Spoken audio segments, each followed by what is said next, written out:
What's up, everybody? Welcome back to Till the End of the Line podcast. I am your boy Juan G here with, as always, Kikati, aka the nerd with the knowledge. I am aka the nerd with the laughs. So let's get it going, guys. We hope that you guys set aside a good amount of time for us today because we have so much to impact. This is the Black Panther Wakanda Forever review of the movie. We hope you guys have seen it. He's seen it twice. We saw it premiere night. My mind was blown. I don't know about you. How did you feel afterwards? Yeah, definitely blown. Seen a couple things different in the second one. Yeah, I'm sure. Yeah. We'll get into that. Yeah, so guys, we are super excited. So please, I hope you guys set aside at least a good hour and a half. We're going to maybe go 2 hours. But we have so much just to talk about. A lot of great things that we've seen. All right, so I'm going to just start off by saying, if you guys watch, we hope that you guys watch episode 7 before you've seen the movie, because episode 7, we gave a lot of our theories and our thoughts and what we wanted to happen, what we thought was going to happen. Now, if you haven't seen 7, pause it now. Correct. Watch it. Come back to this because there's going to be a lot of spoilers. Yes. Yeah. Guys, fair warning, spoiler alert like crazy. All right, so once you've seen episode 7, then go see the movie. If that does not validate us on this podcast and prove to you guys that we know what we're talking about and that we take this very seriously, I don't know what will. Yeah. Okay. All right, guys. We take the comic book lore as law. All right. We study this stuff. We do a lot of research, intense research. We promise to you guys because we want to bring you guys good info. Not only law, I call it a religion. Exactly. I'm all aboard with that. So because we want to bring you guys as much info as possible. Okay, we don't just we give our opinion, but we want to back up our opinion with facts. Yeah. With at least some correlation with why our opinion is that way. So I mean, let's just get right into it, shall we? Yeah, I'm with it. All right. So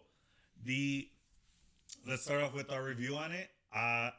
This is the easiest 6 out of 6 stones I give it, Okay. but thus far. Yeah. How many stones do you give it to? Without a doubt. Yeah, there's no hesitation. All 6 stones. I'm glad that they didn't put the Doctor Doom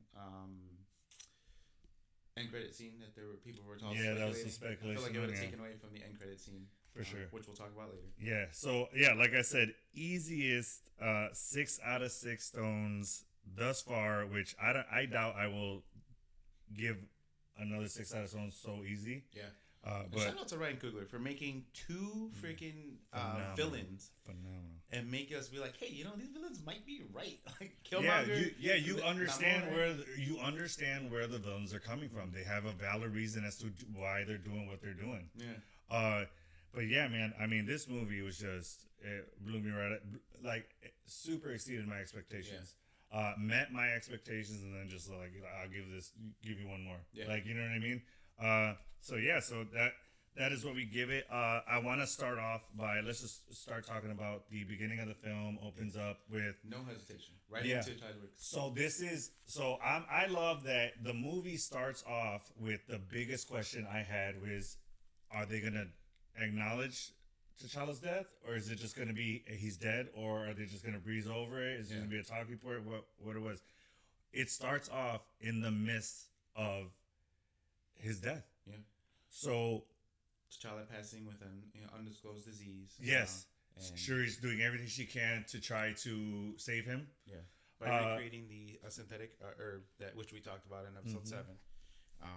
It's just we'll get into it when she goes to her version of the ancestral plane, but like she even prayed to Boss. She's like, with the knowledge and power and everything I have, like, please give me everything I need to save my brother. And if you do, I will no longer doubt your existence, is what she says. So that proves right there that she doesn't believe in the ancestral plane and all that. Exactly. She's more of a scientist-based belief than religion like T'Challa was. Exactly. So that's the other side of the coin as far as brother and sister go. Yeah. As far as their belief systems, he's all about the religion-based belief system. She's more of the scientific-based. Yeah. So that's where they differ. I mean, but she did say that he's the one.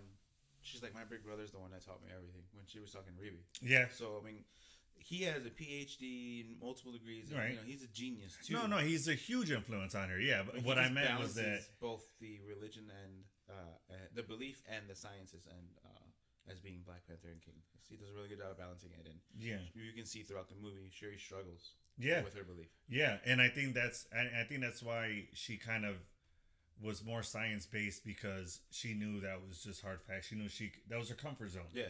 So she was able to just dive 100% into that. Right. And whereas T'Challa was, he was more, his comfort zone was the religion aspect, or the ancestry. You know? I would say honestly, I really think T'Challa and like Chadwick's personality and how he portrayed the character, like T'Challa. I'm sorry, T'Challa has always been a very well balanced hero.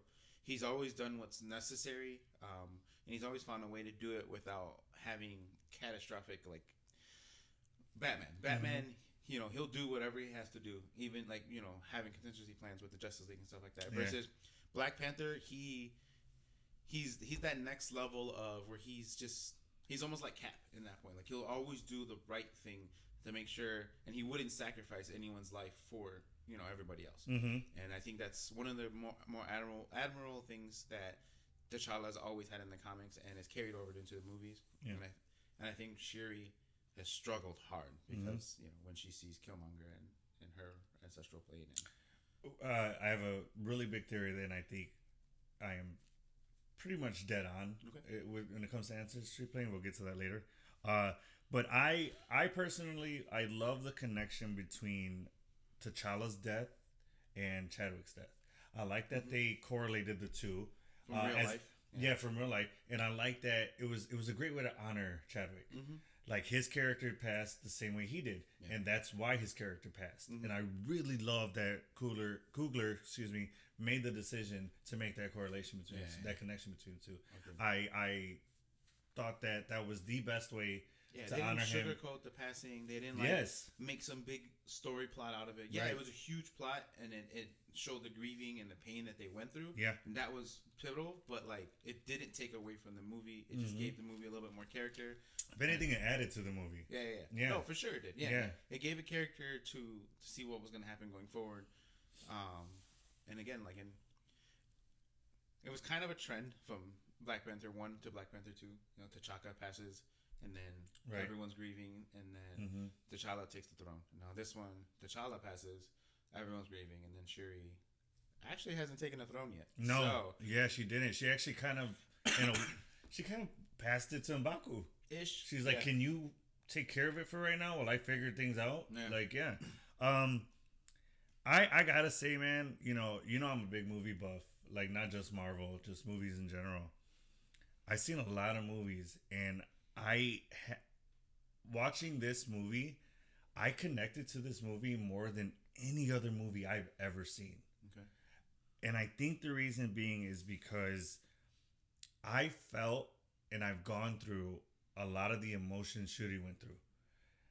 I too, my brother passed at a very young age. He was, I think, a month away from 19, I believe it was. He was 18 and he passed.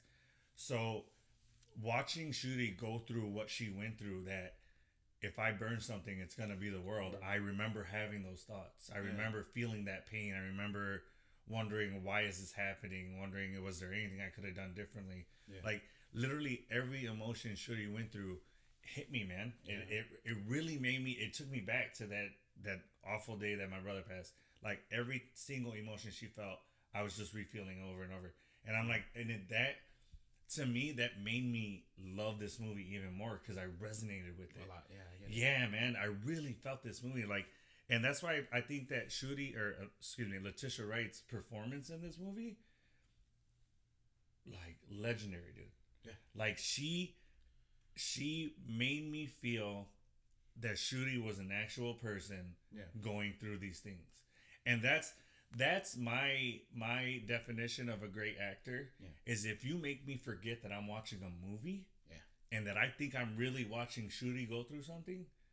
To me, that's the mark of a great actor. Yeah. And I mean, I agree with everything you're saying. Yeah. And to add to that, I think I really felt the pain from the actors losing a friend in Chadwick. Yes. Yeah, you can feel it. Like, it's just the way she hugged the coffin, the way Yeah, she man. just like put her hands. She's holding his cowl. Yeah, it's just or his helmet. Is yeah, it cowl? helmet, Same thing. Ish. But yeah, like you really seen the emotion, and it felt like real emotion. It didn't feel like acting. It felt like they were. You could tell they weren't doing much acting then. Yeah, you could tell that. Yeah, for sure. So I mean, taking everything else, out of the equation, just for those points that I just made, is why I love this movie. Yeah. Because it literally, it took what I was wondering if the movie was going to do. It took what I wanted the movie, the questions I wanted the movie to answer, and it hit it head on. It didn't just try to like sidestep it. It literally says, "Hey, look, this happened. We're going to deal with it, and then we're going to move on." Yeah. And that's, I think, so from that first opening, or that first third of the movie, is where I fell in love with the movie. Yeah. From just right out of the gate. Right out of the gate, yeah. And I think just from then on, it was just I think that's where it just started super exceeding my expectations, because it met my expectations with acknowledging his death and explaining it, and then from that just skyrocketed. Yeah. Agreed. So yes, I mean that's why I really love this movie, and I like it for more than just the fact that it's a Marvel movie and it's got great action. It's a superhero movie, but just because of the issues it dealt with, and I think it helped us mourn the loss of Chadwick Boseman through the movie. Yeah. In a way where like we celebrated, we attended his funeral because it was a character passing, so we kind of got that outlet and got that way to mourn through the movie, and I love it. I absolutely love it. The tribute with like the whole MCU, the Marvel, everything being Chadwick. Yeah.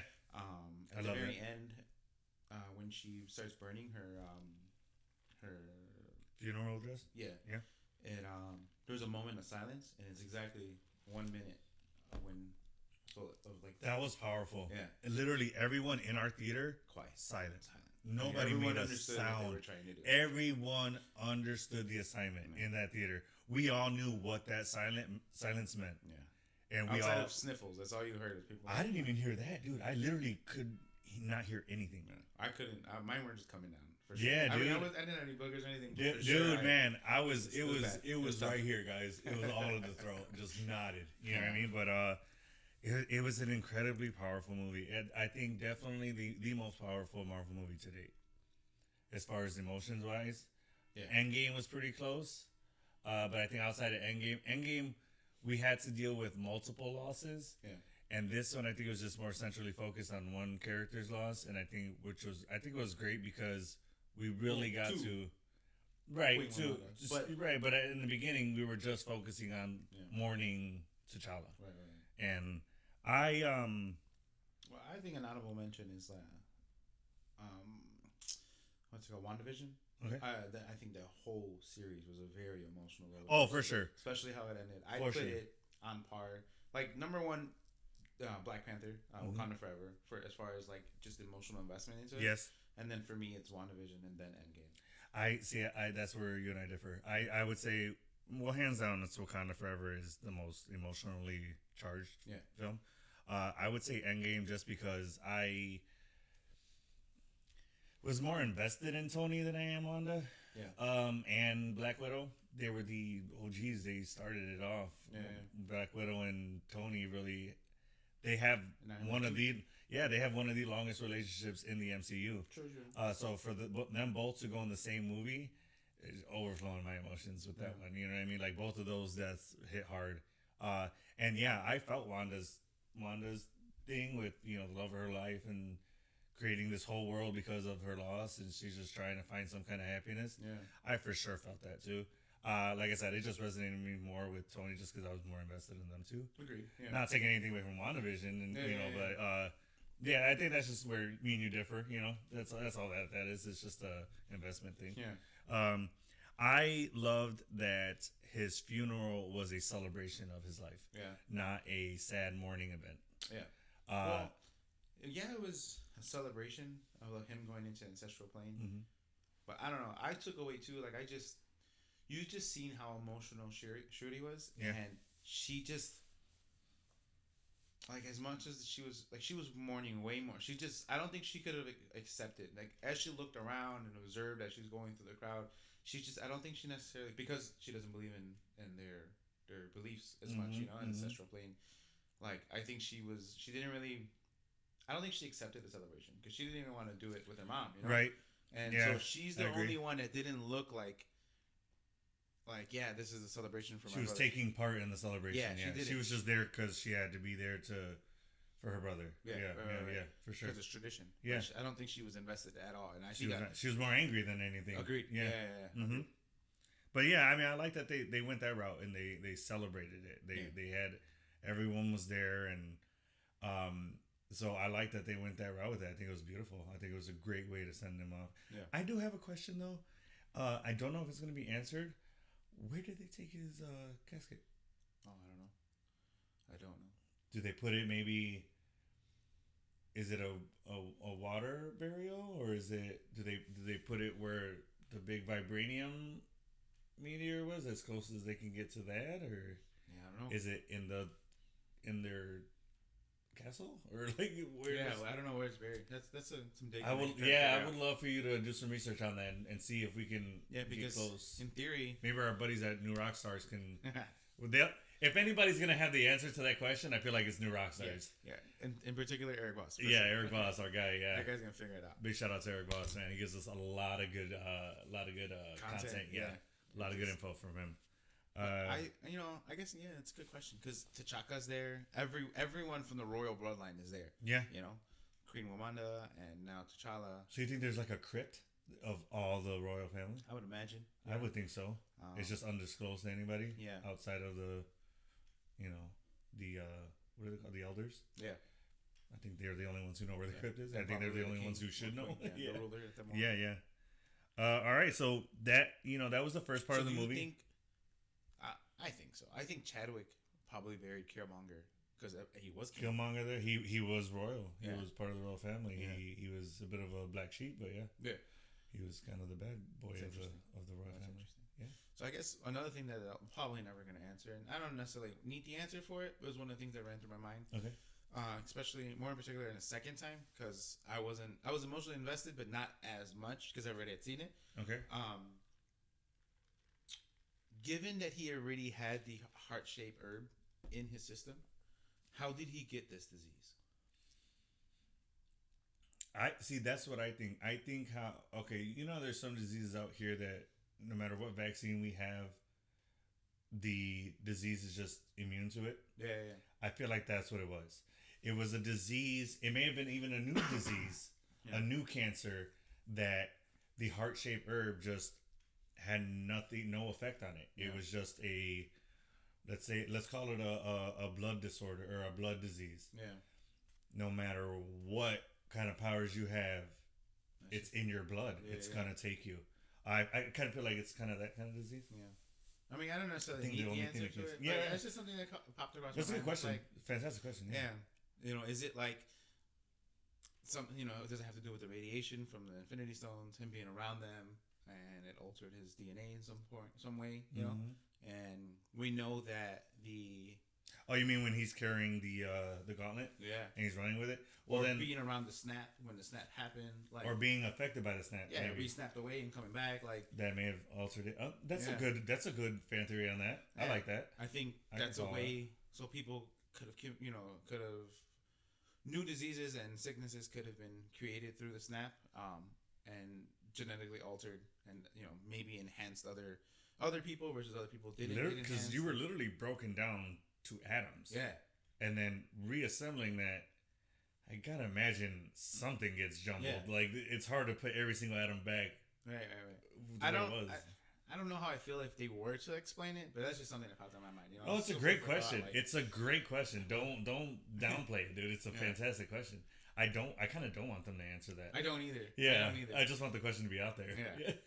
Yeah. I agree. But So I mean that was the first part of this funeral. I thought they handled it. They did a phenomenal job on it. I think it helped us mourn Chadwick and T'Challa at the same time, and it helped us just move on from it. I think it helped us. So the actors and his friends and family were able to move on in a different sooner because they dealt with it in person or know head on. But us as fans, we couldn't. Yeah. There was no outlet for it. We didn't get to go to his funeral. We didn't get to do anything to mourn him. We just were sad that he was gone. Yeah. We didn't really have any info either. So this was our way to mourn him and to be able to move on. Right. So with that, let's move on to the next part of the movie. Namor. Oof. Powerful stuff. Great villain. Powerful guy. Not necessarily a villain. Just like an anti-hero kind of guy. Yes. So yeah, I don't even know if I want to categorize him as that either, because he's not really established as the villain of the movie. He's kind of what Wanda was in Multiverse of Madness. Yeah. He's a good guy doing what he feels he needs to do by his people to protect his people. Mm-hmm. Yeah, the way he's going about it might not be the correct way or the safe and nice way about it, but he's gonna do what he's got to do because he's seen a lot. He's been through a lot. He's been around for years. Yeah. But he's had to deal with the worst of it, man. Yeah, he's dealt with, well, we'll dive into that a little bit later. But I think he's a great villain. You touched on this because we connected with him. Yeah. We connected with him and we understood why he was doing what he was doing. Just like Gore the God Butcher. Yeah. We seen why he became Gore the God Butcher. Why he lost faith in the gods. Yes. Why he denounced them. Yeah. We understand why he was doing what he was doing. We may not have agreed with the way he was doing it. Yeah, right. But we understood his core reasoning why he's trying to do these things or why he's trying to kill all the gods. Yeah, yeah. So, so with that, I think him and I think that we've had two phenomenal villains back to back with Gore the God Butcher and now Namor. Yeah. And I use the term villain loosely. Right. But yeah, man. I mean, what are your thoughts on that? I mean, I think he was a great villain. I want to call him an anti-hero, honestly, because that's what he's always been. I'm with it. Yeah, I'm not anti-hero. I don't like calling him villain either because I don't really fit his villainous. I mean, he does what's necessary for the sake of his people, and you can see he has a heart. He brought Shuri. He treated her like royalty. Yeah, he followed those traditions. He treated her like his guest. Yeah, not a hostage. Yeah, yeah. Not like a POW. Like he did a really good job. I think changing his whole backstory to be that Mesoamerican, the Aztec, changing his backstory, him not necessarily being Atlantean. I think it was just to stay away from Aquaman, and Atlantis and all that. I think it helped with his origin story also. Yeah, it helped real world name. It helped his name. It helped the real world aspect of us relating to it and understanding it. I think it just really it gave the character like a core essence of like, oh, that's why he's doing what he's doing, or that's where he gets that from. That's why he's like that. Yeah, and I think, and I talked about it, I think in episode 7, like them using historical things, a real civilization that existed back then, and not creating a fake one like Atlantis.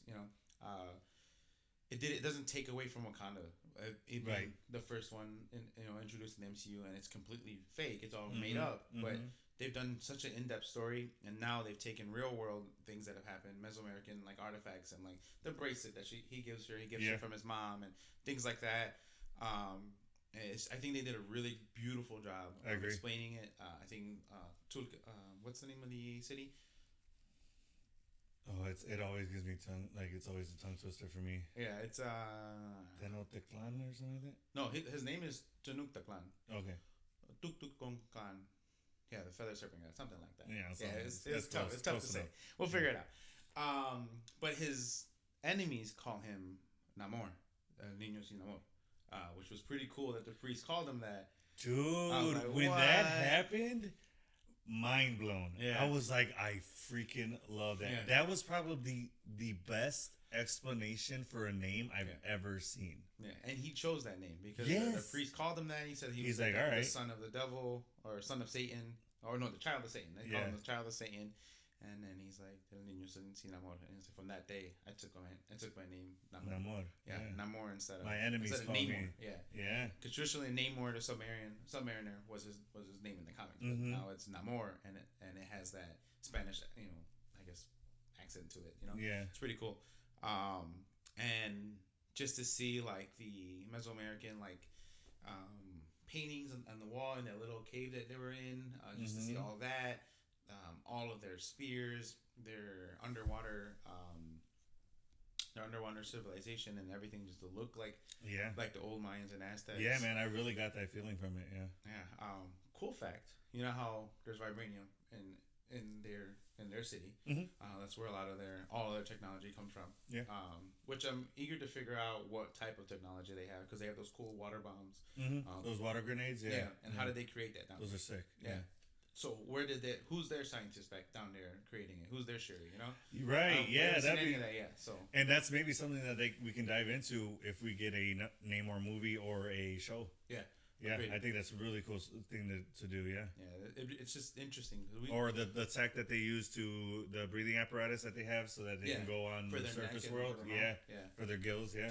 And it's cool that they're blue when they're, I guess, on land, and then they're normal skin back when they're underwater. Kind of like a movie Luca. Oh yeah. Yeah. Oh yeah. I didn't even think about that. Yeah, another Disney. That's funny. I didn't even think about it like that. That'd be funny if that's where they got it from. Yeah, right. They're like, hey, you guys see that movie Luca? He changes color when he gets out. Why don't we do that?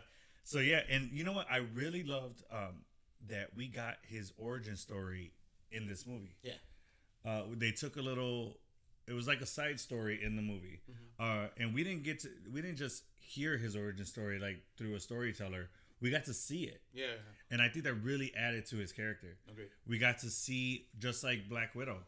Black Widow, they gave us her origin story in her current movie. Like it wasn't just an origin story movie. Oh, It was her standalone movie, but they gave us her origin story as well as her current time, as well as the time frame that we didn't see in Infinity War when she was on the run. Right. So it gave us all of that, and I really like that MCU's doing that. So yeah, I think that was probably one of my favorite things, is that we got to see his origin story. Yeah. They gave us so much, but yet we still know so little. Correct, dude, and that's cool. Amazing that they can do that. Yeah. Like, how can you give me so much content and then I still have so many questions? What? Mind blowing. So that's Namor. I'm really looking forward to see what else he does in the MCU. Yeah, I think he's an incredibly powerful character. I think his character arc is we've seen a huge character arc from the beginning of. It's far from over. He's going to be around for a very long time. Yeah, and I think I liked where his character arc is heading at the end of the movie. Yeah. I gotta talk about one of my favorite characters in the film, Riri Williams. Oh yeah, who actually first auditioned for the part for Shuri. Get out of here! Really, I did not know that. She didn't get it. I did not know that. She got Riri Williams. That's interesting. Yeah, it's kind of cool that she has that relationship with Shuri now. Like, it's pretty cool. She's from Chicago. She's an MIT student, hustling kids. So we were wrong, and we thought she was going to be discovered through the outreach program. Right. So we were wrong on that. Yeah. But I like that they did the MIT route, because then that kind of gives that Tony connection.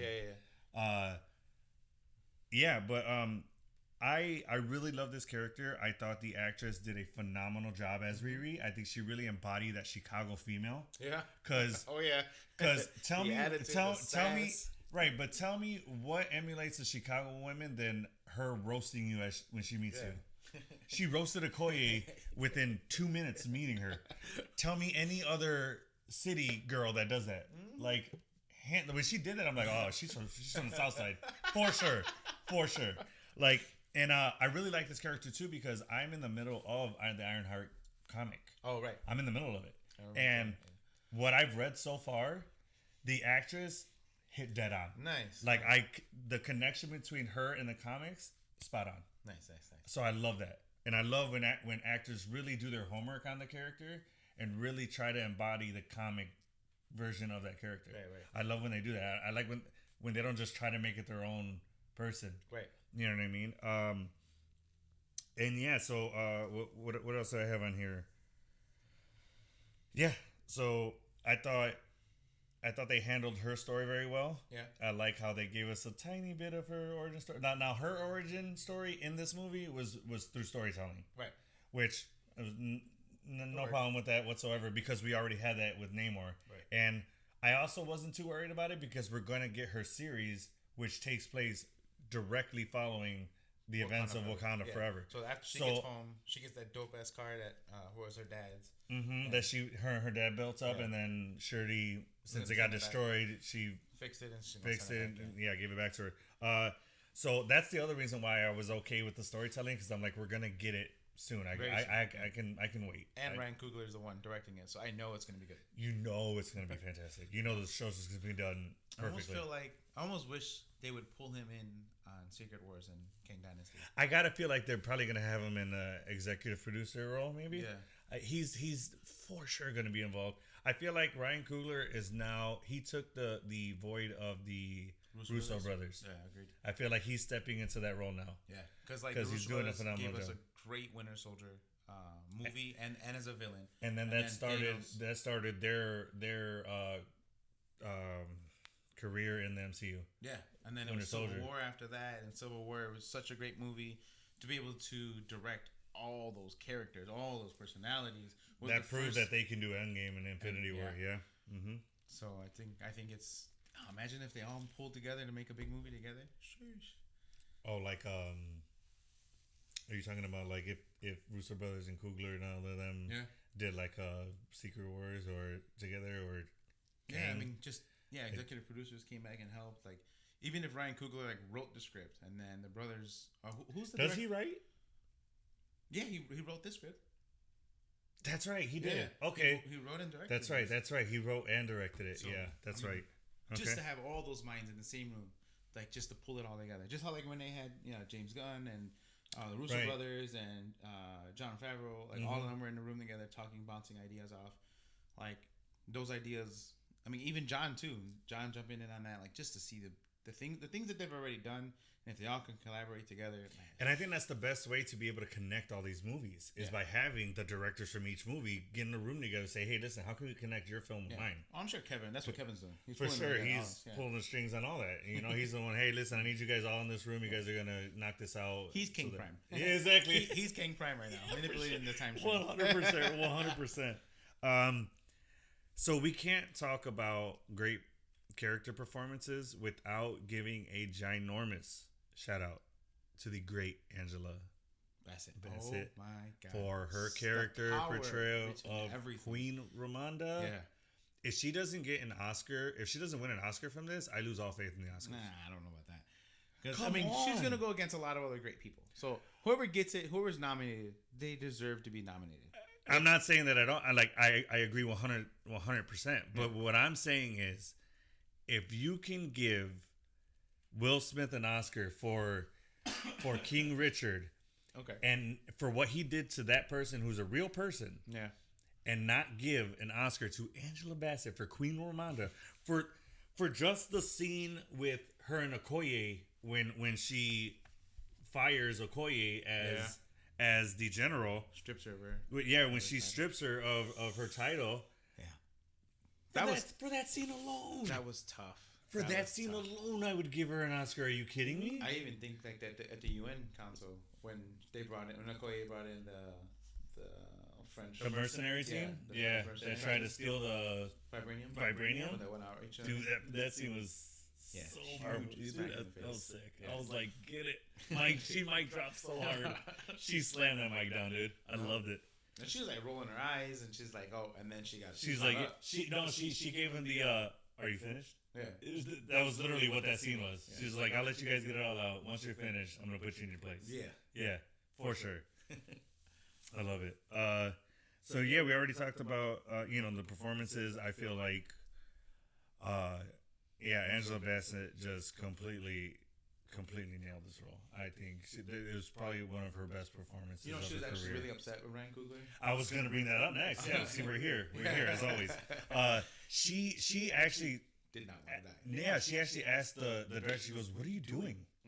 Why are you doing it?" He broke it down for her, and I like that he did it. He said, "Listen," he goes, "In this world, your death doesn't mean you're gone." Yeah. He's like, "Your death that's not what it means. Yeah. He's like, you can come back so many ways, and then that really got her like, you know what, you're right. She's like, all right, Yeah. cool. She's like, all right, I'll do what you ask. I'll do what you want. So yeah, I thought that was really cool that she voiced her opinion. She wasn't just a mindless actress. She was like, hey, listen, people are gonna be pissed. Yeah. People are not gonna like this. You're gonna lose a lot of people. And he's like, no, I'm not, because we're gonna do this. Yeah. What did you take away from her performance on it? I mean, fantastic. From the very beginning, when she showed up in the courtroom, and then in the council room when she stripped Okoye, when she protected Riri Williams, when Namor attacked. I just love like that too, all of man. it, like all of it. She sacrificed her life trying to. She swim gave out. her life for Riri. Let's just put that plain and simple. Yeah. That's what she did. She did that, and she didn't even hesitate. Yeah. Why do you think that is? Because she was never really even on board. She wanted to give Riri straight to Namor. The council wanted to. I don't think she ever really voiced about doing that. Yeah, right. She was neither yay or nay, right? Yeah, she never really. She was indecisive. You're right. But I think it's because she had lost her daughter was already missing. Now at that point, her daughter went missing. That's when she wanted it. She's like, we got to give him Riri. I need my daughter. Do you think her grandson had anything to do with her decision on why she wanted to say Riri? Because she knew the whole movie. Yeah. She found out about her grandson during this film. Yeah. Not during this film. Or so she already knew. She knew from when Nakia left. Right, because she knew that's why she left, and then she knew that's why that she knew why he was sick. Yeah, like she knew why she didn't return and all that. Second time seeing it around, when she went to that monastery, and she went to go talk to Nakia, and the kids came up to her. Yeah, he was there. He ran up to her and he said hi to her. He was one of the kids? Yeah. Get out of here. Are you kidding me? Yeah. So the first time I seen it, I didn't notice it. Well, yeah, none of us did. Yeah. And then the second time I seen it, I was like, oh, it's... Freaking Kugler hinted. He dropped an Easter egg right there. Yeah.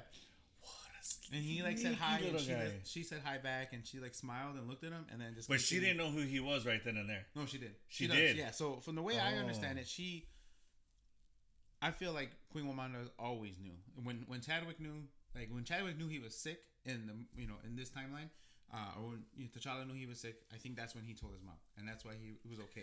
That would make the most sense. Yeah. And it's like, hey, listen, I'm not gonna be here much longer. There's something you need to know. Yeah. And then because he needed someone to be able to take care of her and to protect him. Yeah. Yeah. Her and Nakia and Toussaint. Yeah. Which fun fact about Toussaint, I mentioned it to you earlier. So Toussaint, his Haitian name, is actually a really important name in the Haitian culture because it's the name of a slave that escaped and then led a rebellion and released and freed hundreds of slaves. So he's just a really big name for his Haitian name, and then his Wakanda name being T'Challa, being the son. Which is really fitting to give him that kind of a name. Yeah. I thought that was beautiful. Yeah. And I think it's a little bit of foreshadowing because his name is Toussaint. It's Toussaint. Toussaint, I think. Is it? Yeah, because I could have sworn when I hear it, I was like, oh, it sounds like. Well, they say it with an accent, right? But when I hear it, I hear croissant. So that's how I was like. That's how I remembered it. I was like, oh, it sounds like croissant. Toussaint. That's what I do with names. That's how I remember stuff. I remember what it sounds like. Sorry. You're like, what's her name? Anna Faris from House Bunny. I love that movie. But she do it like a demon voice? Yeah. She does. That's how I don't do that. I just find something it sounds like that I already know. I'm not like, Geeker. When I met you, no. That's weird. That's weird stuff. I know. It's just funny. Shout out to Anna Faris. I love her. She's such such a funny actress. I love almost. Can you imagine when she was? I don't think I've seen a movie of hers that I did not like. Well, don't think so. Because she used to be married to Chris Pratt. Mm-hmm. Can you imagine their house, like their household? How funny that would have been. Dying laughing every day. Picking on each other all day long. I guess she was actually a big supporter for him when he got Star-Lord. Yeah. She was the one gassing him up and really supporting him and being his cheerleader. And it's like, dude, you can do this. because he didn't have 100% faith in himself. Yeah. He didn't think he could do it. He wasn't in shape. He wasn't. Yeah, he did not think. I think he was on Jimmy Kimmel or Kimmel or Jimmy Fallon, one of them, and he was One of the talking about Jimmys? it. Yeah, one of the Jimmys, and he was talking about how like he's like, yeah, he didn't really have a lot of faith in it. Like he's like, and then I got on that Marvel fitness plan. He's like, and then I started looking like this. He's like, and I gained some confidence in working out, and then talking, and then actually doing the role, and James Gunn being such a great director, like. Everything fit really well for him, and then he had the support. I didn't know Anna Faris was one part of his biggest support, but he said he had a lot of big support at home. She was probably his main source of support. That's pretty honestly. cool. Yeah, which is cool. They don't have kids, right? I hate that. Yeah, yeah, they do. Do they? Oh, Remember his kid dressed as Captain America for Halloween, and he's like, "What the heck?" You know. But I don't know if that's Anna Faris. It is. It is. Oh, okay. It is. Yeah, they were married for years, dude. I was really sad when they split, man. I was really shipping them hard. I like them as a couple. But we don't know what's going on behind closed doors. Hollywood is this the pressure behind it too? Hollywood is a tough time, like lifestyle. environment. It's a tough environment and lifestyle to be married in, for sure. I mean, we say that like we freaking know. No, but we see it. We see it. Yeah, it's. I mean, if this world is the normal world is. Yeah, it's hard enough being married in the normal world. Right. I can imagine when cameras and paparazzi are on you every day. There's no privacy. Yeah, like, dude. There's no intimacy is almost out the window in certain aspects of your relationship. Yeah. Like it's, you can't disappear to go on a little coffee date or a little right, dude. Nothing. Yeah, like this, you gotta have the paparazzi you're gonna run into. So we kind of sidestepped a little bit, but I did want to talk about the ancestry plan for a bit. Yes. My theory on this, and every time I explain my theory, I feel like it holds more and more water. Okay. So my theory is, and why I believe certain people see who they see in the ancestry plane is this. I feel when you go to the ancestry plane, you see who you need to see, not who you want to see. Agreed. If I were to take the herb and I were to go to the ancestry plane, I want to see my brother. Okay? He's the one person I want to see, the only person I want to see. Okay. When I go, he may not be who I see. Yeah. Because at that time, or whatever I'm going through, he may not be who I need to see. Yeah. I may see my grandmother, which would probably be more fitting. If I went to ancestry plane right now, I'd probably see my grandmother, because I'm going through some things with my father that I feel like she would be the only one to help me resolve that. Yeah. So if I were to go right now, because of what I'm dealing with in my personal life, like I said, with my dad, I love him to death. We're just kind of going through a little bit of a hard time right now. I feel like that's who I would see. Yeah. I would want to see my brother. Yeah. Because he's who I miss. I miss him like crazy, and he's who I want to see. Right. But I feel like the person that I need to see would be her. Yeah. No, I 1,000% agree with that. Yeah. I think in Moon Knight they did a really good job explaining that. Yeah. The goddess. The hippo goddess. Yeah. I loved her. I forgot her name. I loved her. I loved it. Yeah, she was funny. The actress who played her. Oh, I love when she was describing the suit to. The what? I love when she was describing the suit that she made for her vessel. Oh yeah. The girl with the wings. Yeah. I forget her name. When she goes, "Do you have a suit?" And she goes, "Oh yes, I designed it myself." When she was talking about that, I love that. I thought it was hilarious. Super excited. Yeah, she was super excited about it, dude. Out, She was all she's 100% like fangirling on it. Like, that's why I think why I like that character so much. She hasn't had like an avatar, right? For a while. Right. So, back to with the ancestral plane, and she even talks about the ancestral plane there. In the what is it called? The Tiat. Well, what's their ancestral plane? It's been a minute since I've seen Moon Knight. Well, I do want to rewatch it though.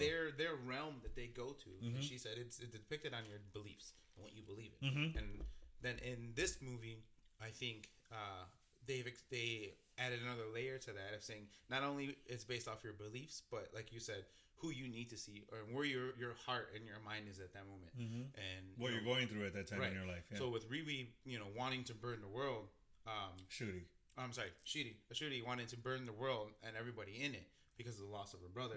That anger she was feeling, yeah. Yeah, and now losing her mom, that's why, when she took the heart-shaped herb, the synthetic one, it was Killmonger that she seen, because Killmonger felt the same way. Different reasons why, because he wanted to liberate the world and help. He wanted to avenge his ancestors. Yeah.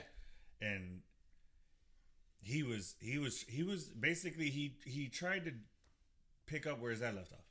Yeah. He tried to do what his dad wanted to do. Share the resources with the world for other people that look just like them with the same color, skin tone, and all of those. Not only that, but just the same people dealing with that oppression. Yeah. Like around the world, whether you be black or whatever, no matter the race, it's if you're being oppressed by, a government or what have you, or another people, that's what he wanted to do. He wanted to liberate the oppressed. Yeah. And oppress the oppressors. Yeah. Exactly. And then I think I love what Shuri came back and told him. She's like, no, you wanted to do that for you, for the power. She goes, I want to. What did Shuri say? That the reason she took the herb was to be strong. Yeah. Right. To be strong and to be a protector of her people. Yeah. And then he's like, nah, you did it because you wanted to take care of business. Yeah. Like me. Yeah. He's like, He's like, my speaker keeps dying out. Or I turned it off thinking it was off. Try to check it out. Anyway, so like and that brings me to this. We see the new Black Panther suit has silver and gold on it. Mm-hmm. My thoughts on that? My theory on that? Tribute to both. Yeah. I think she designed that suit to emulate both T'Challa's suit and Killmonger's suit. Yeah. Because she has a bit of both of them in her. Yeah. That's been established. Killmonger came straight out and told her, "We're more alike than you think." Yeah. All right. Agreed. She's that I'm going to take care of business. And I'm going to do what I have to do it. But yet she also has the nobility of T'Challa. So I think that's why she did that, and I love the look of it. I think it's a sexy suit. I think it looks phenomenal, and I like that kind of tribute to both of them. Mm-hmm. Like, hey, listen, I'm not my brother. I'm not Killmonger. I'm my own person, but I am my own person because of them too. Yeah, and I am this way because of them. They both live on in me. Yeah. So I like how that her suit resembles that. Mm-hmm. I think she's learning to. She's gonna be the next movie. She's gonna learn to embrace her culture and embrace her ancestors and do by a lot of them. So continue what T'Challa wanted. Yeah, and possibly still continue what Killmonger wanted, what Eric wanted. N'Jagu was his name, right? N'Jagu. Yeah. N'Jagu, and to have N'Jagu, something like that. I'll find it. You can look it up. But yeah, so just I think she's gonna carry on his legacy also, but the right way, in the more peaceful way. You know what I mean? Yeah, I think she's really gonna embrace the role of what Black Panther means to Wakanda, that protector role. I think she's really gonna embrace that and dive into that. But she's also going to embrace the queen side. Like, I don't think she's gonna take the throne. You don't think she? Well, she did though. Because she has to. Right. At this point, but that's what I mean. That's what I mean. I feel like because she has to take the throne, I feel like she's going to embrace it. Think so? I think so. I got that feeling towards the end. But after seeing it twice, it just solidified. See, this is where you have a better insight than me because you've seen it twice. I haven't. Yeah. After seeing it twice, I'm like, I will be. I'm gonna take my kids to go see it. Probably like next weekend or something after the holidays. Seeing it the first time. Like, I was like, man, I don't even think she really wants the throne. And then the second time seeing it, I'm like, yeah, no, she really doesn't want the throne. And then she just wanted to be the protector. Yeah, I think Wakanda. She wants to just be the protector. She wants to be Black Panther for a while, be the fist behind the change, you know? Because she was never really about the politics of Queen. No. She was never. She was always in her science. T'Challa wasn't either. Yeah, when he had that conversation with his dad, he's like, he's like, yeah, he goes, but you're really doing a good job at it. Yeah, he was just trying to make his Baba happy. You know? Right, yeah. So, which is all we want. You know, we only want to make our parents proud. And, right. So I was really surprised by Ramonda's death. Were you? Did you see that coming? Yeah, because how I said, like, so now the first time watching, not the second time. First time watching, were you surprised at it? Yeah. You were? No, first time no. You weren't surprised at it. You saw it coming. I saw it coming. So you felt like it was gonna happen.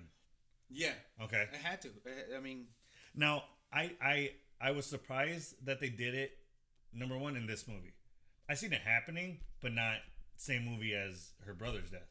Mm-hmm. So I was surprised by it, but I understood why. Yeah. I understood it. So I put down here that I understood it because I understood how important it was for the story as well as for Shuri's path to becoming Black Panther and Yeah. for mourning her brother's death. Yeah, I think it was crucial. Yeah. Because when she came to see her and they wanted to do the ritual Of the burning of the funeral gown? funeral garms, she's like, where's your what's it called? Like, what's the update on like the herb? And Shuri's like, oh, I gave up on it basically. And she basically told her mom like it's not important. Like, I have other things that the AI that she created and all that. Like, she wasn't focused on tradition and or recreating the herb. And right then and there, I knew it was like, all right, she's not focused on that. And there's a reason why she asked for it, because Wakanda needs their protector. Wakanda needs their Black Panther. And there's never been a long period of time where there isn't a Black Panther. So I'm like, man, there's only one thing that's gonna push her over the edge to create it, because she's like, all right, I lost everybody now. I have to be the Black Panther. She's have to gonna protect like my country. take that like Thor mindset. Yeah. And that's what clicked. I did have a question. Why didn't she try to make M'Baku the protector, like he originally wanted in Black Panther? Because he still has to fight for the. He would have to fight for the. He still has to do the ritual, so he would have to fight Shuri. Yeah, fair enough. And I don't think she wanted to get her ass handed to her. I mean, I don't think that would have been fair on multiple levels. Just because like he's huge. Not just the physical aspect. It's like I don't think he'd want to take it from her. Yeah, she's an important that's why she sent person. Him. It's gonna challenge the throne. She's just gonna yield it to him. Yeah, I'm glad they didn't go that route. But so there was another point I wanted to make. You were talking about what did I have here? I kind of lost my train of thought. I mean, what were we talking about? So we were talking about that. Her taking the throne. Right. If we saw that Queen Ramonda was going to pass, I saw that coming the first time, and the second time just solidified it more for me. I think her relentlessness and how she attacked Namor, the science still behind it, not it being brute force, re-altering the what's the ship that they fly called, like the royal ship that they fly to be like a cute humidifier, like to just that was sick. That was smart. And I love that it wasn't just Shuri that came up with that; it was her and Riri. I know the point. See, it came back to me. I know where I wanted to go. I love that Shuri has her own AI. Oh yeah. So I love that she essentially has her own Jarvis. Yeah. That she created her own Jarvis, just like Tony created Jarvis. Yeah. I like that Shuri created her own. What was his name? I forgot. It has a name though, right? Yeah. We'll figure it out. But I love it. But I think that's going to give them motivation for Riri to create her own, because she doesn't have one. Right. And well, in the comics, Riri's AI is Tony Stark. Yeah. Tony Stark actually sends his AI to Riri without her knowing or wanting it. But she was missing that key element in her suit. She needed an AI because she was just doing it all herself. So she gets a package one day. Some guys in suits come to her house, deliver a package to her. She opens it up. It's a hologram of Tony Stark. He's like, "This is my AI. You need my help. I'm here to help. Really? I sent this to you. Yeah. Nice. You read that in the comic? It's in the comic. That's pretty cool. Yeah. That's pretty cool. And I'm getting into the part where she's starting to meet more characters. She just met Pepper. Oh. Nice. Did you know Pepper's not her real name? It's a nickname. It's a nickname, yeah. Pepper Potts. I didn't know that. What's her real name? It was given to her. She didn't even want that name. Yeah. Her real name is, I forget it because I literally just read it. But yeah, I thought Pepper was her first name. No. I don't remember what her real name is either, but I knew that. Yeah. Yeah. It's a nickname. And she also met Peggy Carter's niece, Sharon Carter, who is head of S.H.I.E.L.D. Oh, nice. Yeah. Nice. It's not Maria Hill anymore or anything. So, since we're talking about S.H.I.E.L.D. Yeah. Allegra de Valentin, the director. Yes. So they established that she is the lead of the CIA, which is, I think everybody has to know this because it can't be a secret. It's a public figure. But bigger mind blown, or bigger freaking surprise that they're married. She's married to freaking. Well, ex. She was, she was married to Our favorite colonizer. Our favorite colonizer. Dude, did you see that coming? No. That was crazy. I'm like, what? I literally, in the theater, I was like, what? And then it just flips back to Wakanda after they say that. They just drop it and then just never talk about it again. Like, yeah, I was like, no, you're not. I'm like, no, you're not breezing by that. Like, what? Can we talk about this for a second? Like, that was crazy. Yeah. I love that they did that. That was so cool. After I seen it, and so when he picks up the Kamoyo beads, she starts talking louder immediately. I'm like, that's sketchy. Like, who started talking louder? Allegra. Oh, Devontae. Yeah. So I think her name is Allegra, right? I don't know. Well, I call her Madam Hydra because in the comics that's one of the names. DeFontaine is really all you need to know. We know, we get who that is. I'm down to call her Madam Hydra. I like that. Yeah. So she starts talking immediately, and I was like, that's weird. Like, why is she talking so loud? Like, why she's not even in the frame? Like, why are we hearing her voice right now? Yeah, and how resilient she is. I did find it kind of weird how she just gets out of the car when he thinks he's talking to his girl. Yeah. I'm like, I kind of feel like she would be like more. Yeah, she's the questioning CIA. him, and she's the head of the CIA. She knows if he has a girlfriend or not. Right. Yeah, she knows, and because he fell for it, I was like, oh, you're kind of dumb. Yeah, and she's not the type of woman to be like, oh, he has a girlfriend. Let me leave. Like, she don't care. Like, I don't care. Like, we got business to talk about. Right. She'd be like, hang the phone up. You talk to her later. Right. Sure. Exactly. She would talk to her. She'd be like, he's got to go. He's busy. Click. She's with he's with her boss right now. Like, can we not? Mm-hmm. And that's something I picked up too right away. And I was like, she's really sketchy. Something's up. And then they revealed turns out she had the Kamoyo beads bug. She planted it there for him. Yeah. Yeah. Like, oh, that makes sense. It really sets up the fact that she is the Nick Fury of. Well, the darker Nick Fury. She is the dark Nick Fury. Nick Fury always knew what was going on. He always was a step ahead of everybody else. Yeah. That's how she is. Yeah. And I love it. I absolutely love her character so far. Yeah. I wonder how this Thunderbolts team is gonna work out. Dude, this Thunderbolt, I think it's gonna be great, man. Yeah. I see her being the what's the character in? We see her hologram in Black Adam, and then she sends over Batman. What's her name? Something Hall. Oh, you're talking about hold on. I know who you're talking about. You're talking about Amanda Waller. Yeah. Yeah. So that's her character's name, right? Amanda Correct. Waller. Yeah.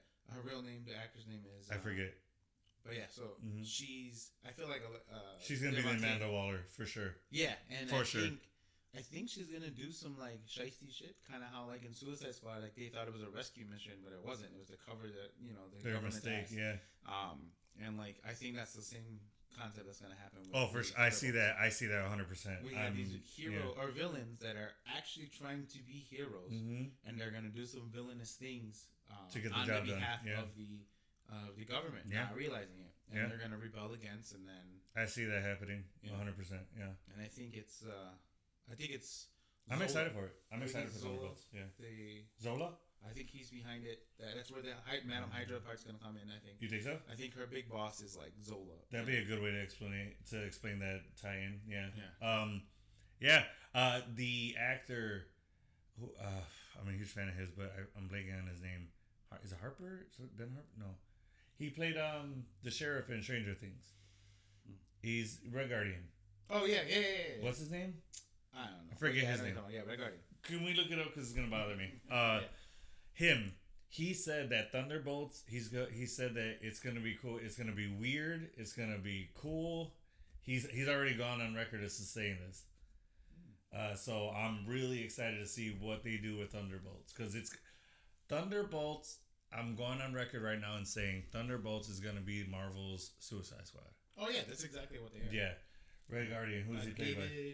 David Harbour. Yeah. God, that was gonna bother me because I knew his name. I was saying Harper, but it's Harbour. Love him. He's a phenomenal actor. He's playing the Santa, the action Santa movie. He's playing Santa Claus. Oh yeah. And what's it called? The Night. That looks stupid, but it looks very funny. It looks like action pan, and one of my idols, John Leguizamo's in it. Oh yeah. He's the bad guy. He plays a great bad guy. Did you know that one of the strongest mutants is Santa Claus? What? cool, dumb little fact that I know.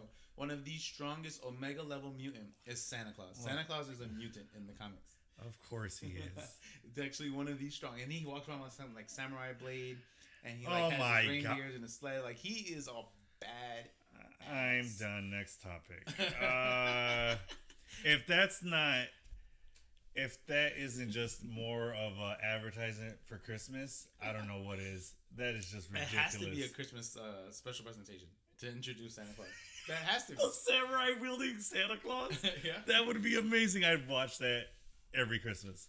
That would be amazing. Of course they would have him wielding it. And what is Rudolph his like right hand? I don't remember. Rudolph would be like his attack dog. See? Deadpool, Santa Claus. Oh God. That is phenomenal. Guys, I have something to show you all. Oh yeah, this is pretty cool. I'm actually excited to read This is probably one of my best Marvel purchases yet. I have right here this bad boy. It is called the Wakanda Files. Yeah. Referenced in a lot of YouTubers. Yes.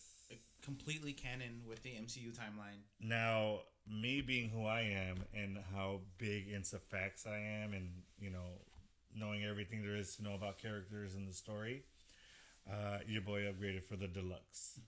So I got all the goods right here. Check it out. Look. It has, I don't know if you guys can see this. I'll try to get it as close as I can.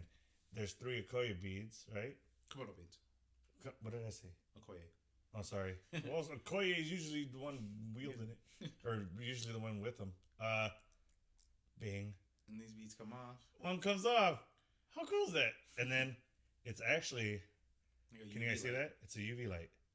So there's secret hidden messages on the pages inside here. So if you open it up, so it's just got all facts. It's got like shield files. This thing, look at this is the web fluid. So it's Peter's notes on how to make web fluid and all the little facts about the web fluid. This book has so much detail. It literally even talks about how much Bucky Barnes made in the service. And probably I think even as a Winter Soldier. I haven't gone through it yet. I just got it the other day. But I was already like looking for like secret messages and I found a few. And they're just cool like little notes that like Shuri wrote down. That she would they're little notes from Shuri that she would just write down about certain things like, oh, this file has been closed or this whatever has been dealt with or this these are little footnotes. This this file has been thoroughly like. And there's some like cool parts in there too, like it's like blacked out, so we're like it's redacted. Oh yeah, let me try to find that. There's like different documents, so there's a reason why it was redacted because it's either 1 false or 2 still hidden. I'm gonna look for that so I can show you guys. Can't find like the answers behind it. It's got War Machine details.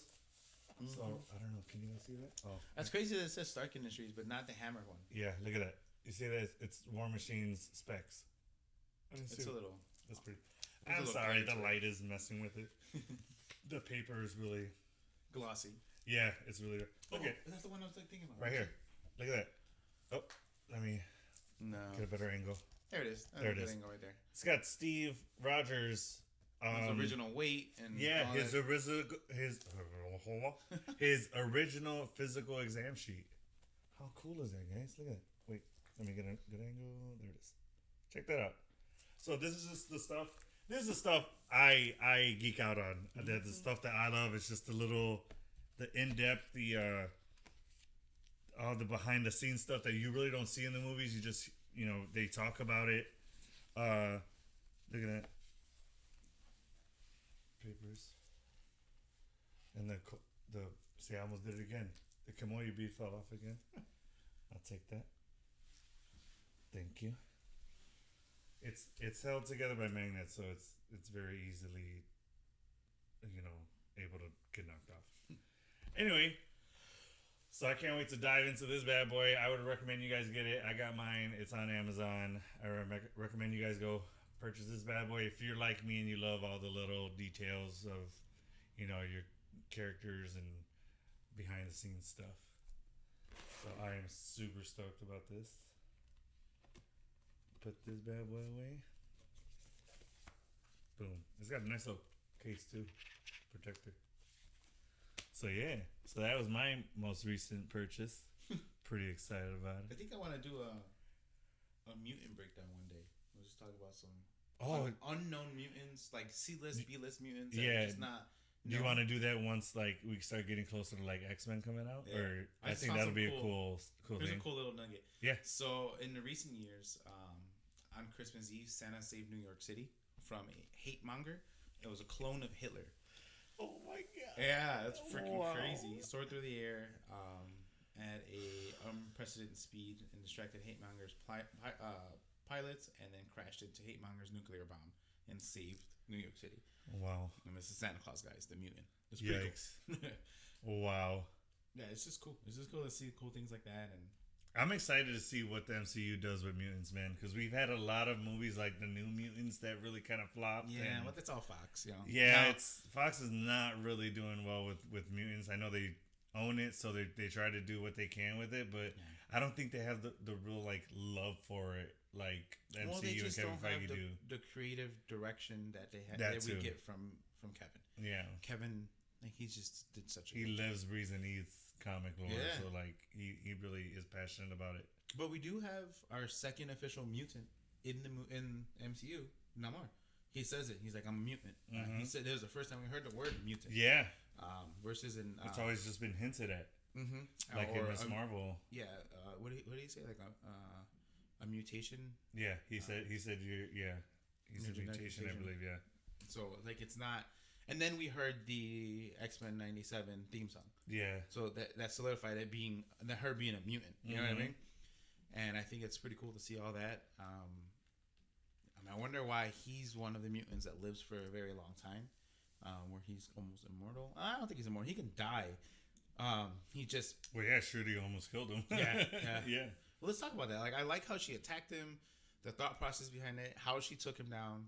I love Queen Ramonda showed up to her finally. In the Ancestry Plane, yeah. Was it the Ancestral Plane? It was. She was in it. But she was like she went to it because she was like almost about to die. Like she was having a near-death experience, basically. When she got stabbed. Then she got stabbed. Yeah. So that's how she was able to visit the Ancestry Plane, kind of. Okay. And but yeah, no, it's been established that that's where she saw her mom. Got it. But I like that they're already showing us the difference between Shuri's Black Panther and T'Challa's. Yeah. Shuri went in there with a game plan, and she really planned out her attack. Yeah. It had stages. It had key people doing key things at certain times. Yeah. And I like that her attack on Namor was scientific. Yeah. I love that. Agreed. It's probably my favorite part of that fight. Is that it was a scientific based fight? Yeah, because she knew she couldn't go pound for pound with him. Yeah, she could not go. Even mano with mano, the hard just hand to hand combat. She was gonna lose every time. Yeah, she had to bring science in to give her that leg up on him. Agreed. And I love that they did that. Which is still scary. Like, he says, M'Baku says that he's as powerful as the Hulk, and then Ryan Coogler has said that he's just as strong as Thor, and if he's around enough water, as powerful as Hulk. As strong as Hulk. And it's crazy that a mutant. So he's probably in a mega level. It has to be. He has to be. There's no version of that. It's scary that he's one of the first mutants we've seen. Kamala Khan's the first one, and her powers, her just barely understanding it. He's had hundreds of years, thousands. Was it thousands? Yeah, he was around during like the first people. Okay, I guess. Ooh, fun fact. BC. So where the actual city was in New Mexico and where the Gulf of Mexico is at. Where it hit, where that area is said to where the meteor hit when the dinosaurs were, and it's separated all the continents to make all 7 that we have now. And I think it could have been a vibranium meteorite that hit. Oh, yeah. And cool. I think the Celestial. Well, actually, in the comics, there's an alternate universe where in the comics they say that the Celestials are the ones that sent that meteor to give nutrients to the Earth to help birth the seed of the Celestial. What? Yeah, but that's not. It's not in our timeline. It's not in 616, but it's said that's another alternate universe. That's what they say. That's sick. Yeah. So where it hit. So the meteor wasn't just an accident that it just hit that the meteor hit Earth because it was in the line of its path. No, it was sent by the Celestials.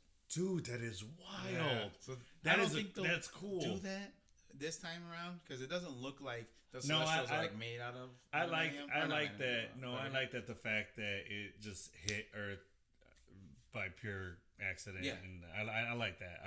I'd rather it stay like that rather than be set. I'm cool. I'm down for it being another multiverse.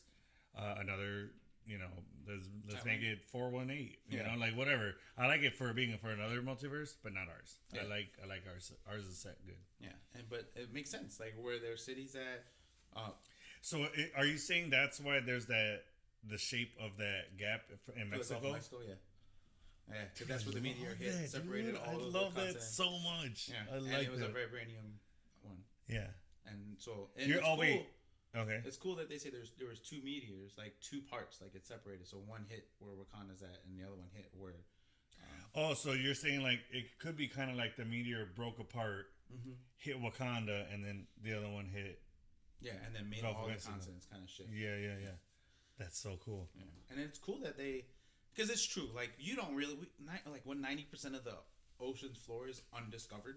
Like there's our entire planet. Yeah, we've only charted like what 30% of the ocean. Has it been? From my something. I know it's a very small percentage of the ocean that we've explored. I know that. And it's because some of the depths that we can't go down to. We literally can't. And when he even says it, he's like, "Oh yeah, the pressure will crush you." Yeah.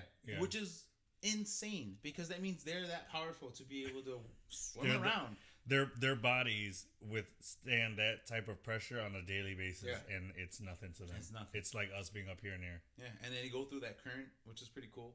That kind of like swim through. And that reminded me a lot of Finding Nemo. Yeah. Of the turtle. What did they call it? It's in Australia where the current's at. I forgot what it's called. It's an actual name for it. It's a thing. It's like a underwater highway kind of. But it's called something. I forget. No, but it's a real thing, and those things exist. Yeah. And even like in Godzilla, he uses those tunnels under the trenches to come out from one end and then come out on the other end. Oh, right. So like those tunnels are basically what they went. It's a part of the ocean. Yeah. We can never know about it. Yeah, exactly. Yeah. And we just like to use it in our science fiction. Yeah, that's pretty cool. Because that'd be a cool way to travel underwater. Can you imagine? That'd be dope. That's crazy. That's pretty cool. Yeah, that's awesome, man. That's really cool. I never thought about that. That could be an explanation of it. Yeah. That huge vibranium meteor could just be a piece of a larger meteor. And what killed the dinosaurs and created our civilization. Yeah, that's pretty cool to think about. So where do you think this is gonna play as far as Eternals 2? Well, they greenlighted it for sure. It's gonna happen. Yeah, that's already been greenlighted. Yeah. Ryan Coogler said that in Endgame when they said the tremors under the ocean, he said it was tied to not to Namor. It was tied to the Eternals. So Ryan Coogler was interviewed and he said it's like no, that was from the Eternals. Oh, okay. So that's from Tiamat. But he's not saying that it's from the Celestial. He just said it's tied to Eternals. Yes, he didn't say it was the Celestial. Okay. Now, when he and his people go to bury his mom and they like kill those people, there's a part in the timeline of Namor's timeline that I think, and it's very close to the timeline of the Eternals when they were doing like their different, like saving certain civilizations and helping create, helping fight like revolutions and stuff like that. Okay. I feel like Namor has known the Eternals. And that's where some of their connections are going to be. Because he's been around for so long. He has to. And I think the Eternals, because he's a mutant, the Eternals turn to him And I think he has more history, with more mutants. I think at some point Apocalypse is going to come because he was the very first mutant, and he's very tied into King also because he was there, King the Conqueror. Not T-Man. What's the name? There's another King variant that Ramatut, Pharaoh Ramatut. He was a King variant, and he goes back into ancient Egyptian time, and he ruled at the same time that Apocalypse came out. Oh, okay. Yeah, so that's another way to tie in King, another way to tie in mutants, tie in the Celestials, because they've been around for all those different pivotal time changes and culture changes throughout the world. Again, Marvel, Kevin Feige, we're available for hire. Just reminding you again. We'll take low-level positions, internships. We do not mind starting from the ground floor. Nope, not at all. I will bring you coffee. Yeah, we'll be your errand boys. We don't care. We just want to be employed by Marvel. Exactly. We want to say we want to make business cards that say employed by Marvel. Agreed. Yeah. Or Disney. Marvel Studios. Yeah, Marvel Studios. Yes, we only want to work for Marvel Studios. So that's exciting to think about that stuff is a possible avenue that the MCU can explore and go those directions. I think since we're on the topic of Eternals, of the Eternals and all their different powers, whose power would you want? I know whose I want. I thought about this in depth. I thought a lot. Who? Druid, to be able to have control other people's mind. Why? To alter their wills. I mean, the things you can do with it. I don't even want to know. I don't mean it in a bad way. I don't mean it in a inappropriate way. I feel like you couldn't help yourself, but I feel like you would use it for naughty stuff. I mean, yeah, at some point. But I was thinking more along the lines, I'd go to like my bank and be like, you want to add like 3 zeros to that? Cool, thank you. But they can see that and change it back. No. Why? They would see that in the bank. Town. Right, but because it was people. He wasn't controlling a business. I would stop at just a teller. The entire bank would be under my control. Are you kidding me? Okay, all right. If you say that, then I understand where you're coming from. But you said just a teller. I'm like, but then his boss would see that and be like, yo, what are you doing? You're fired. And going to jail. Or take a scratch. Like, hey, give me all those scratch offs. And then win it technically legally. If I were you, I would just go to like wherever they have a shitload of gold bars and just be like, those are mine. I'm going to take those. Yeah. I mean, it's limitless what you can do. Oh, Cap didn't hit me with the language. Oh. Snuck that one by him. Not going to happen a lot, but I got it by him. So what's your power? What's Eternal? I wanted, I forget his name. The guy who makes the machines. Oh, Fastos.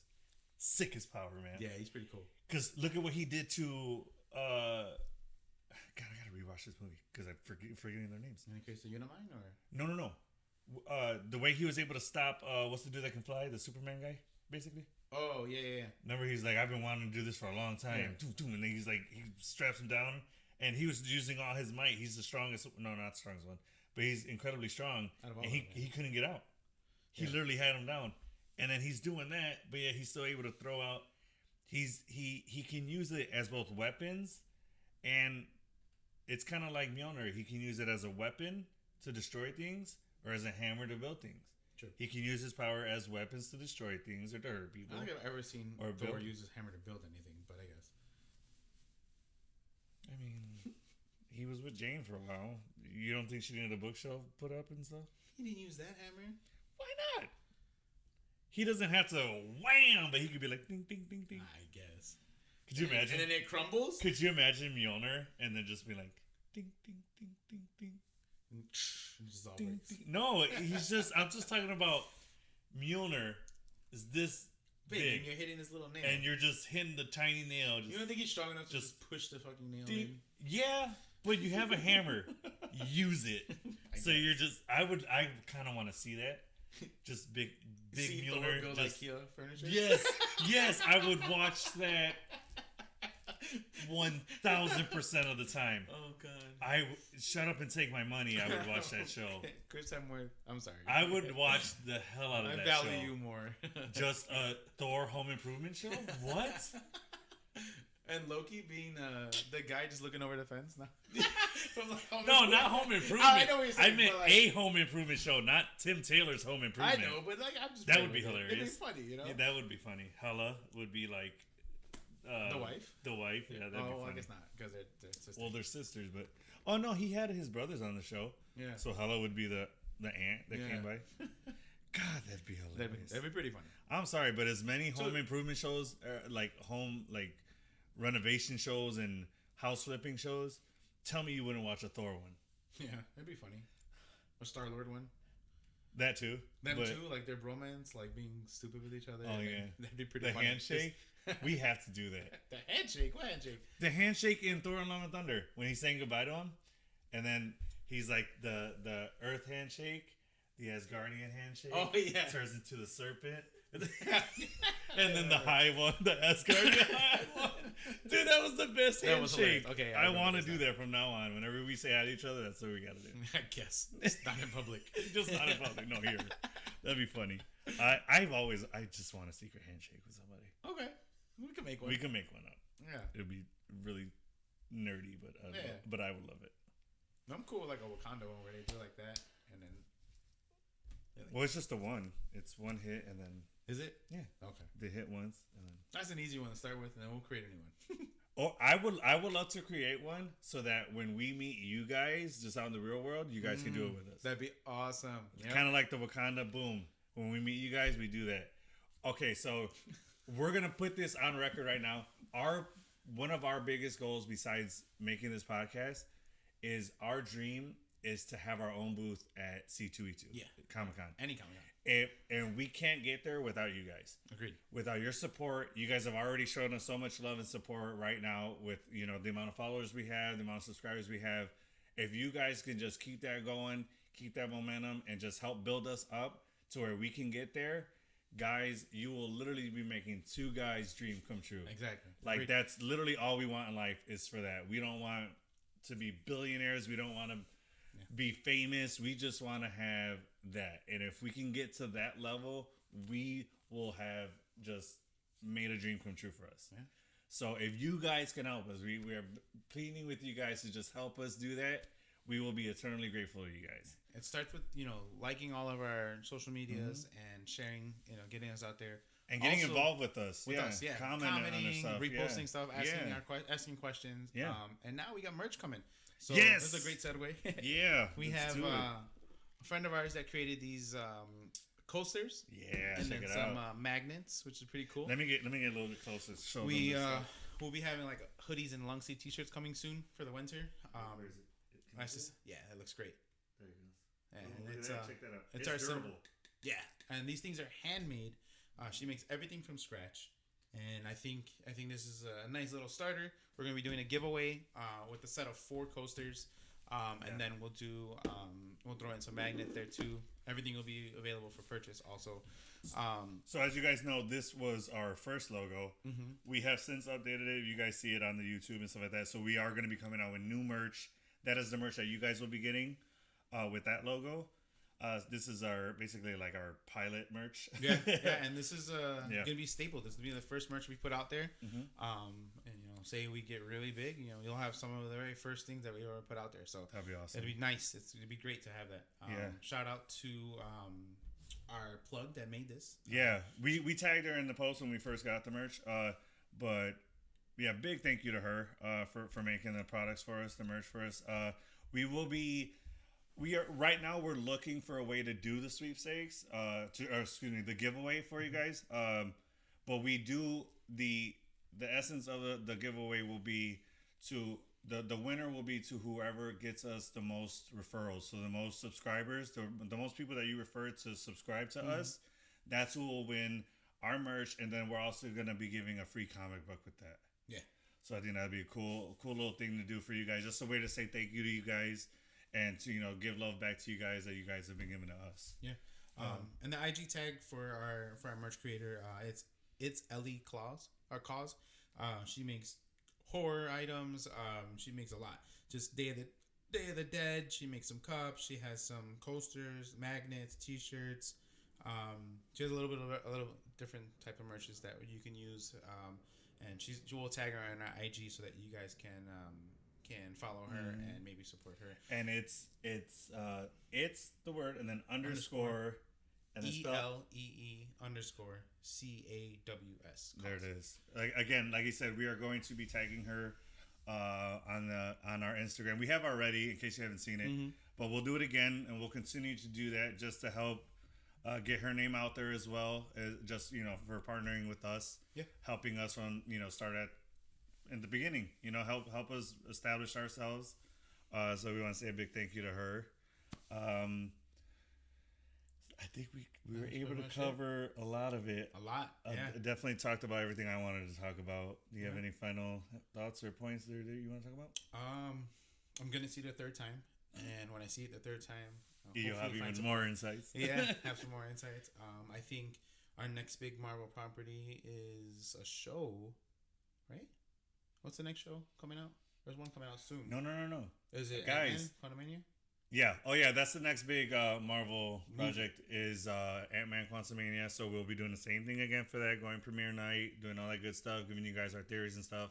But the next episode will be in 2 weeks. Yes, we are taking a break for the holiday Thanksgiving.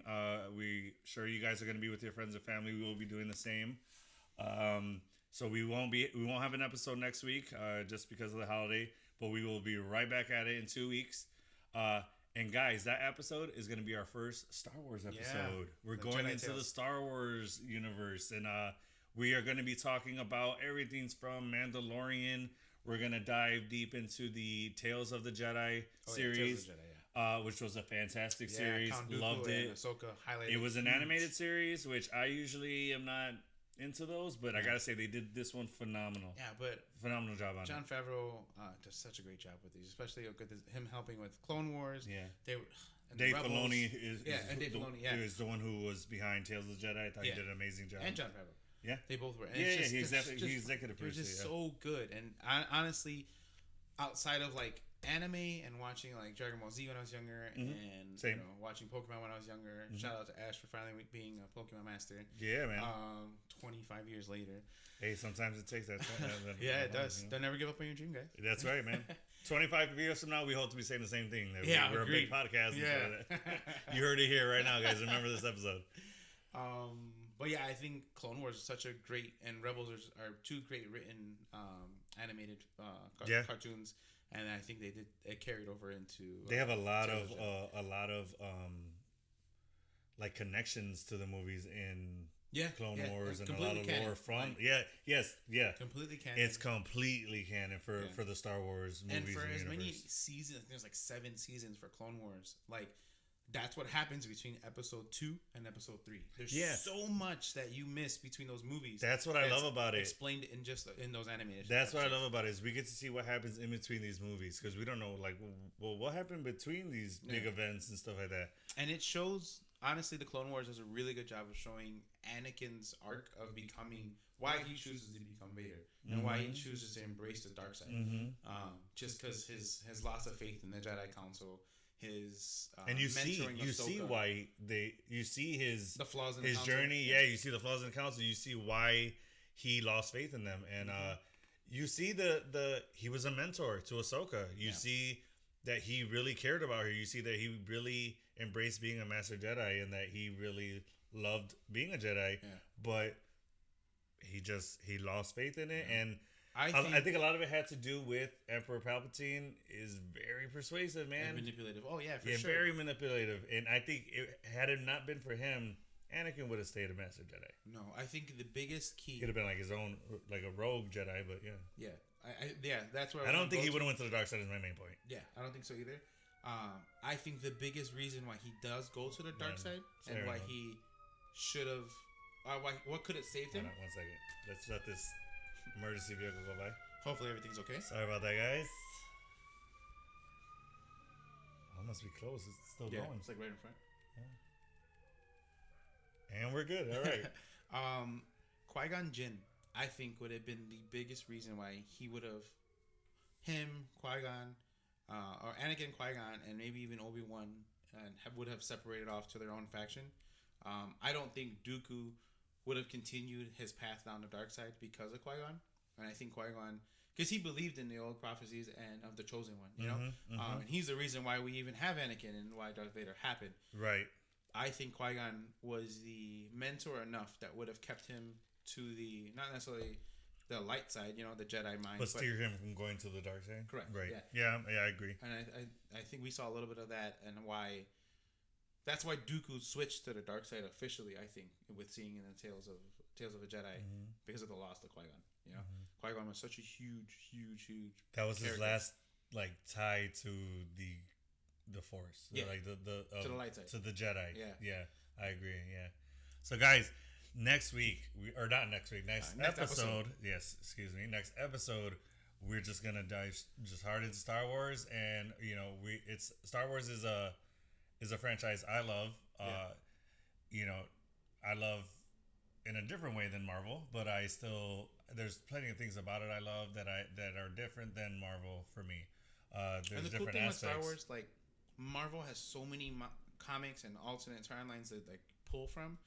A lot of Star Wars is still being written. Yes, it's brand new to us. So like some of these shows, The Mandalorian, the Ahsoka story, we're gonna learn so much that's never even been written before, and we're experiencing it for the very first time. And it's kind of cool as a nerd, as an adult, as a parent, teach that to our kids and just talk about it. It's cool to see new things come to lore and come to. Like it's going to cement itself in stone, and just is going to be the legend going forward. You know? Yeah, exactly. Cool. Yeah. So we're excited about it. We're excited to get into a new area of nerdom. Yeah, you know? Agreed. A new avenue. Hopefully that brings some more fans. Yeah. Fans that are not really so much into comics or Marvel, but are into Star Wars. Yeah. Guys, we welcome you all. We love you all. We want you guys all to tune in and be happy with what we're doing here. Yeah, agreed. We will be having some guests on soon. Yeah. Excited about that. We're getting that in the works. Just got to line the schedules up. And so, guys, next episode will be Star Wars. So if you like Star Wars, tune in for that. We'll definitely be giving you guys some more content, getting closer to it, just to remind you. But that has been episode 8. Yeah. Black Panther Wakanda Forever review. I hope you guys enjoyed it. We had a blast talking about it. Agreed. We love the movie. We hope you guys did too. Guys, hit us up with the comments, topics you guys want us to talk about, anything that you like that we talked about, you guys want to talk about more, let us know in the comment section, guys. All right. Thanks for tuning in. Geeky as always, I am with you. To the end of the line. All right. Thanks, guys.